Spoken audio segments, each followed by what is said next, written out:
Bonjour à tous, je suis très heureux de vous retrouver ici, très heureux de recevoir ce prix de personnalité inspirante dans les médias agricoles.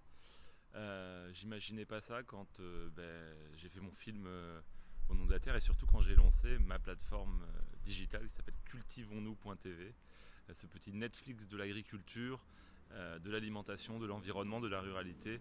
On retrouve plein de documentaires, plein de films sur cette terre qui nous nourrit, qu'on cultive, et cette terre sur laquelle on vit, l'air qu'on respire, l'eau qu'on boit, la terre avec un grand T.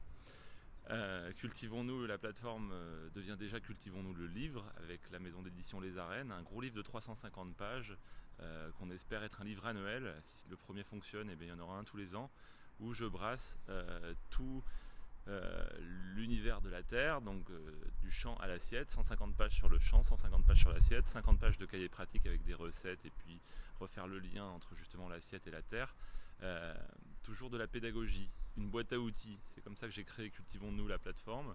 C'est une boîte à outils en racontant toutes les formes d'agriculture, de l'agriculture bosseronne à l'agriculture urbaine, en passant par l'agriculture bio, le maraîchage. Toutes les formes d'agriculture ont leur place. L'important pour moi, c'est que le consommateur lui-même puisse faire ses choix et piquer dans cette boîte à outils pour apprendre plein de choses. Il n'y a pas de moralisation, pas de culpabilisation dans ce média, la chaîne, euh, dans le livre, et puis bientôt dans le festival Cultivons-nous, parce qu'il faut savoir que début janvier, on va organiser la première édition du festival Cultivons-nous à Tours, dans la ville de Tours, une sorte des assises du mieux manger où tout le monde va venir se parler, aussi bien la grande distribution que l'agriculture, que les consommateurs, que les scolaires.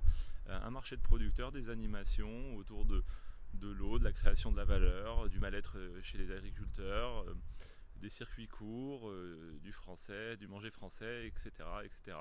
En fait, on espère que ce temps fort à Tours pourra ensuite se reproduire et bien éventuellement sur d'autres villes chaque année, peut-être même plusieurs fois par an. Voilà, Cultivons-nous, c'est du transmédia déjà, et on est né donc le 28 avril 2020.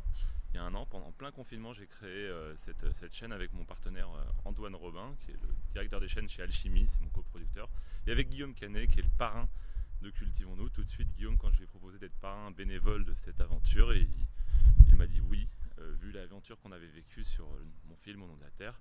Et puis on a de nouveaux projets ensemble, et en tout cas il est toujours derrière moi pour porter cette chaîne, et vous l'avez sûrement vu, pour par exemple faire la voix off, raconter l'histoire du grand documentaire Nous Paysans, qui raconte donc plus d'un siècle de paysannerie, les paysans toujours en première ligne, ceux et celles qui nous nourrissent.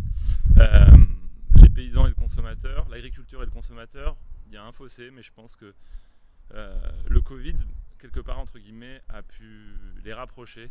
Les Français se sont retrouvés, regroupés, ont pris le temps de cuisiner, peut-être de s'interroger d'où venaient les produits. Donc peut-être qu'il faut se servir de tout ça dans la quête des origines de nos produits. À chaque fois qu'on mange, c'est une enquête en fait. Et à chaque fois qu'on mange, on vote. Donc on vote 3 fois par jour. Et moi, c'est mon combat, mon travail que d'informer par ma plateforme pour que justement les consommateurs soient plus proches de celles et ceux qui nous nourrissent. En tout cas, je suis très heureux de recevoir ce prix du SERPA, et je continuerai en tout cas à parler de l'agriculture française, celle où je suis né et celle qui me porte aujourd'hui. Merci à vous, ciao.